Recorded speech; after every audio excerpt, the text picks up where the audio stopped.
Since 1881, Iittala has been a pioneering force in artistic and artisanal glassmaking, and it's a legacy the Finnish heritage brand is continuing under the creative direction of Janni Vepsäläinen, a direction we'll hear more about in a special episode of Monocle On Design. Airing on Wednesday the 18th of September, the special broadcast, recorded in Helsinki, will unpack the brand's workmanship and look at how it bridges the gap between its history and today. So tune in for some essential discussion on craft, culture and creativity.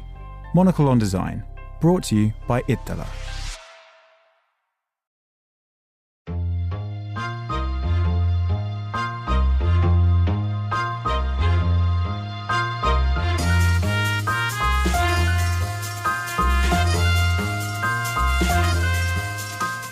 This is Monocle On Design, a show where we unpack everything from architecture and craft to furniture and fashion.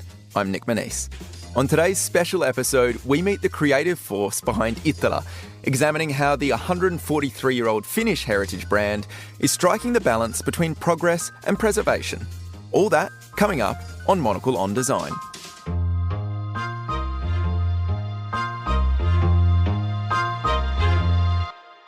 Hello and welcome to today's special episode, produced in partnership with Iittala.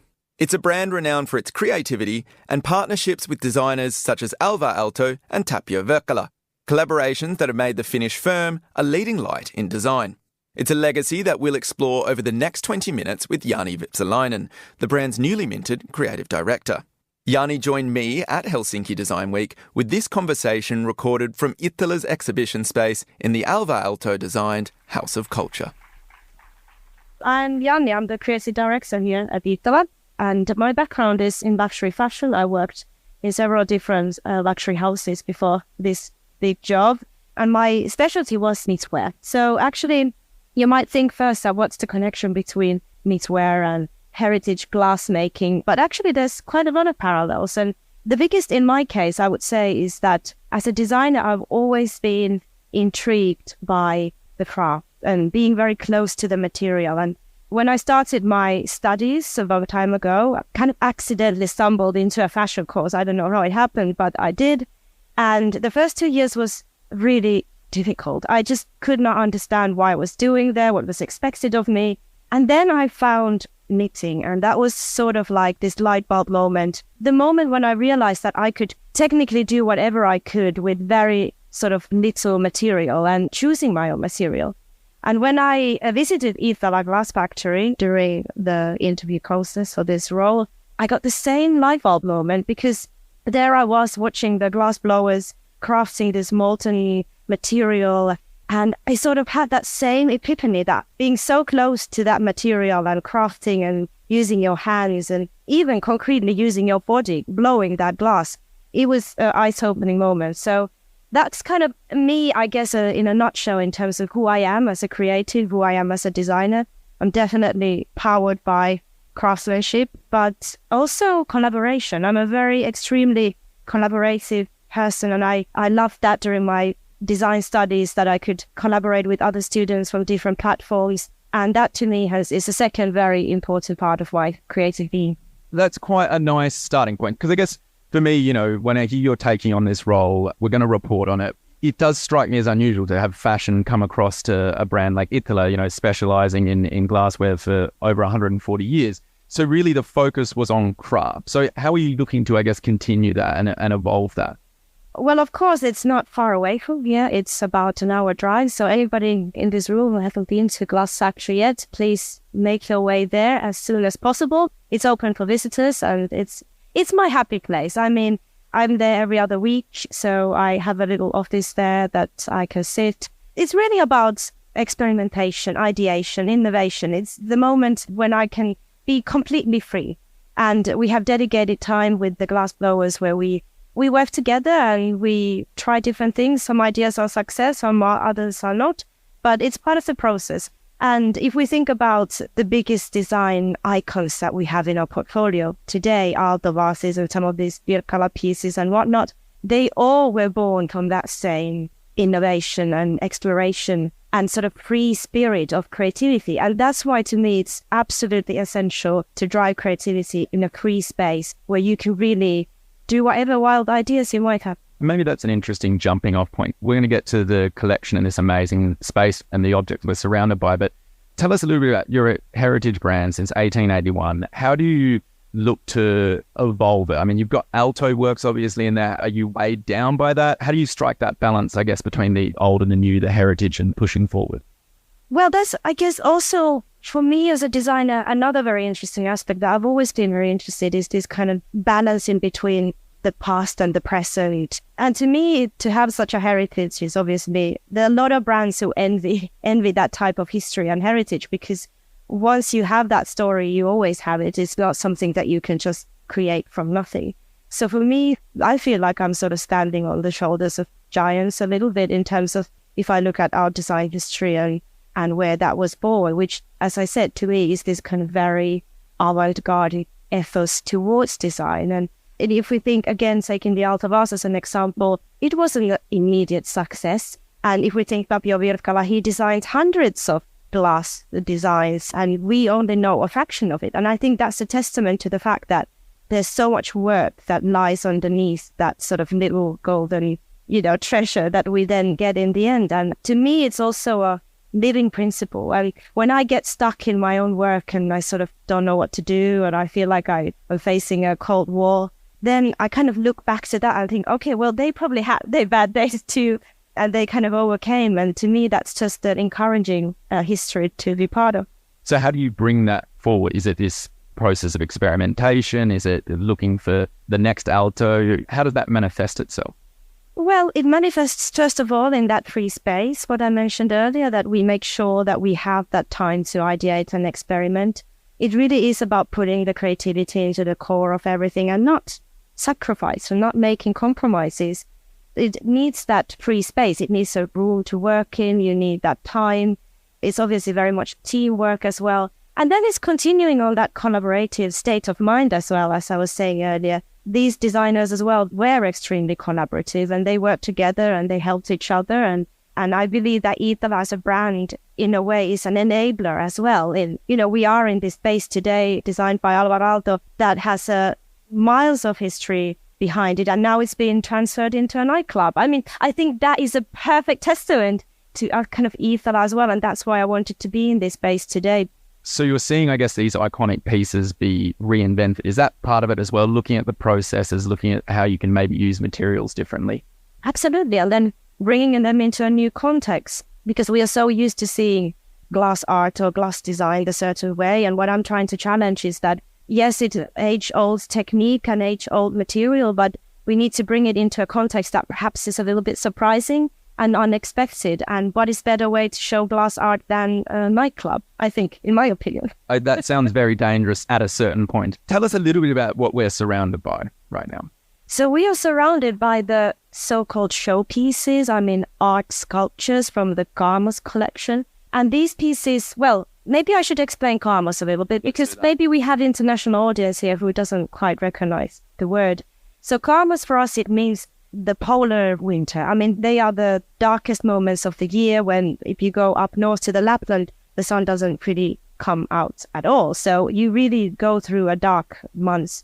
And when I moved back to Finland last year after many years abroad, I think I was sort of quite sensitive to seeing all of these changes in the light and change in the nature around me, that it just kind of spoke to me. And when I started thinking about the concept for this collection, it just felt like I wanted to dig deep into the essence of that Finnish connection to nature and how it affects us. It kind of changes how we interact with each other, how we are. It's an extremely introspective time in our lives as well, because it's cold outside, and why would you want to go out when it's cold, right? But to me, there's also a softness to it. It's almost an embracing darkness. It's not scary. It's not, well, I don't find it being anxiety-driven moment. It's very much the opposite. It's comforting, and there's certain ritualism to it as well. And I wanted to look into this ancient Finnish type of almost spiritual approach to nature.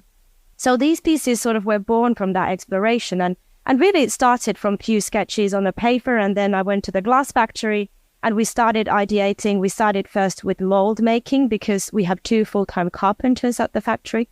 And we started making these wooden molds, and you can really see the sort of lines of the wood, how it's burned, the imprinted sort of the surface of the wood on the glass. And every single piece is different because the mold only takes so many times. You can only blow into it so many times and then it kind of changes. So that was sort of the big idea behind these. And then it was just trying and testing again and sailing and trying. And these are extremely complex pieces, I have to say, because they are big, so they're also very heavy. So you keep holding the glass blowing pipe. It's sort of like there's a lot of weight to it. But here they are, and I'm super happy. And I think it's just a manifestation of the capabilities that Iittala has as a glassmaker. And then how does that translate? We had the analogy before, but this is sort of like in fashion. This is like the haute couture. This is like the sort of one-off pieces. How does that translate to, I guess, the more everyday parts of the collection? Well, then on the other room, they are clearly more the sort of easier pieces from the collection, but they really have the same essence. And a designer that I wanted to look very deeply in this collection was Tapio Virkala, because, I mean, as many of you know, he has left a huge legacy to the Finnish design history.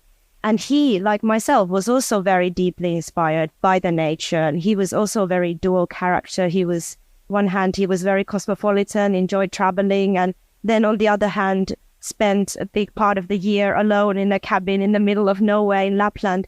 There's that sort of dualism of light and dark and urban and nature, archaic, and at the same time, something very modern that I'm always trying to balance. So I think that's why his work has always spoken to me quite personally. And I've always felt this sort of connection with him, even though I obviously never met him. I always thought he was very cool.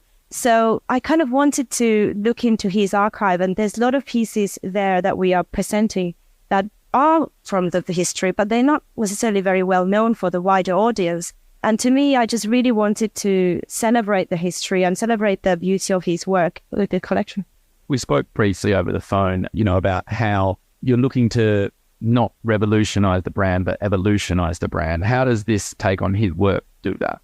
Well, I think just the fact that we are really looking into, the old techniques that he used and kind of really taking inspiration from that. And obviously, this is just the first step of that evolution. We just started and we have a long way ahead, and we're already thinking about the next collection, and my mind is kind of racing already there. But to me, this felt to me in that moment so on point, and I wanted to express this, and now I kind of done it, and now I'm sort of thinking about the next thing. But I think it's not just the product that the big ideas come alive, and I think the bigger concept is the part that we really need to talk about. And of course, these pieces and the collection over there, they certainly speak for the creative vision or the big idea, but then so does this room, and so does this audience here today, and so does this space and everything around us. So that for me, the concept is always about big ideas. It's about communication. It's about how we engage with our audience. It's not just the product. And that to me is the whole core idea of sort of the new era. And speaking of engagement with audience, is it moments like this to sort of bring people together and talk and appreciate craft and design? How else are you looking, I guess, to engage and connect?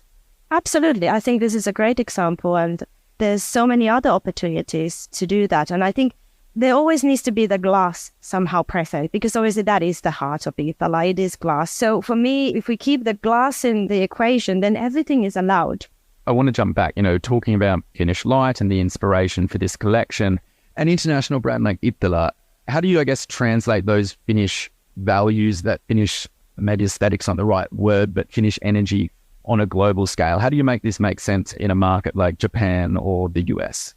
Well, I think the Finnish design philosophy is more current now than ever, because we operate in a time when we are filled with products, and the idea of creating long-lasting products is very much in the core of Iittala, and it's one of our core values. And that is obviously very international thought in a way, because it really is a kind of antithesis of what we see around us today, and that hasn't gone anywhere. And I think now that we are embarking in this journey, it's even more important that we build these concepts and we build these big ideas, and then we have time to let those ideas mature also, and let the design mature, because ultimately it is a journey for me and for everybody who experiences the brand. And speaking of letting things mature, are there, moments where you've gone and looked back in the archive and maybe seen things that were initially underappreciated and then have grown to be much loved? Is that part of it, literally just being patient and giving yourselves a little bit of time?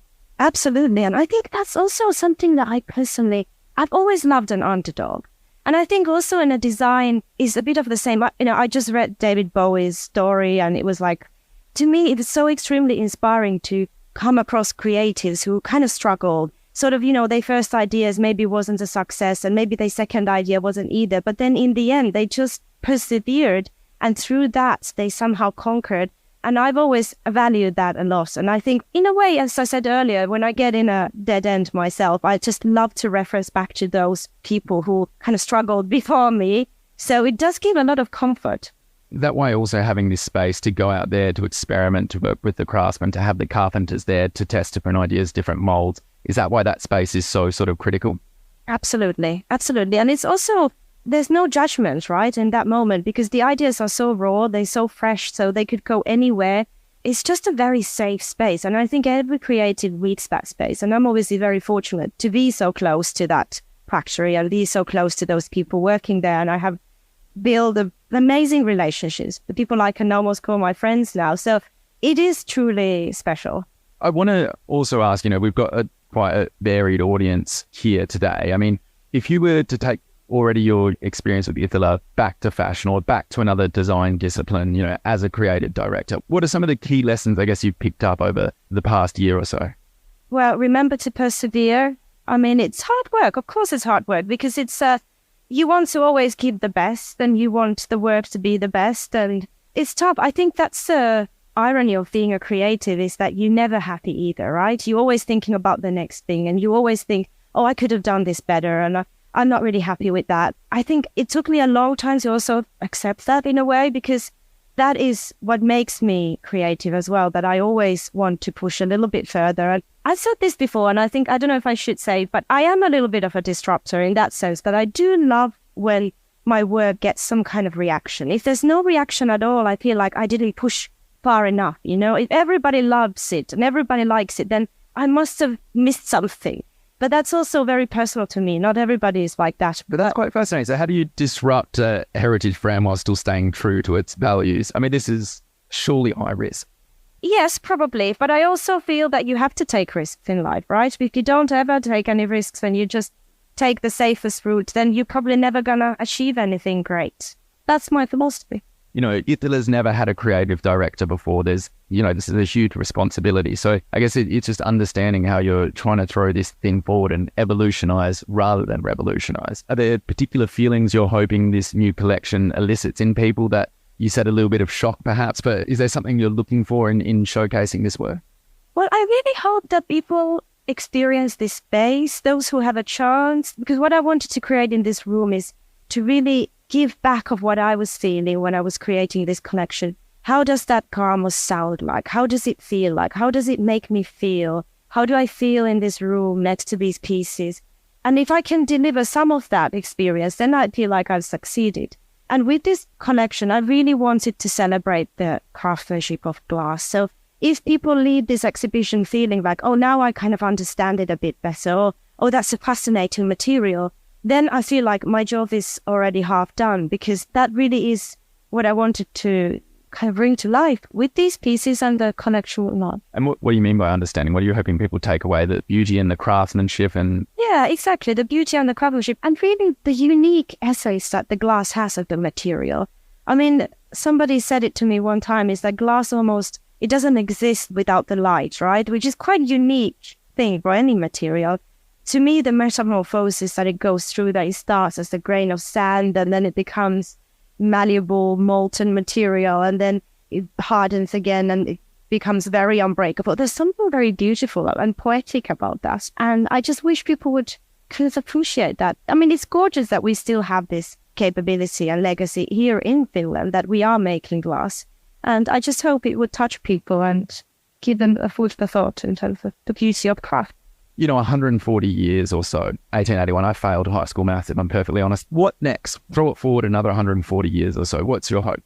Well, I hope that glass craftsmanship is going strong and it's become we've made new innovations that we didn't know today. I hope that people still want to come together on a room like this and discuss design, culture, arts, and that we can find connection to that and to each other in that way. I think that is, it will forever be with us. And I hope that Iittala will be the wayfarer in this conversation. I hope we will spark those conversations. I hope that Iittala will still touch people's hearts for years and years to come, and that glass may still do well and continue. That was Janni Vepsäläinen, Iittala's creative director. And that's all for today's special episode. My thanks to Iittala for hosting that talk in Helsinki. For more design discussion, tune into Monocle On Design, airing Tuesdays on Monocle Radio and wherever you get your podcasts. I'm Nick Manise. Goodbye, and thanks for listening.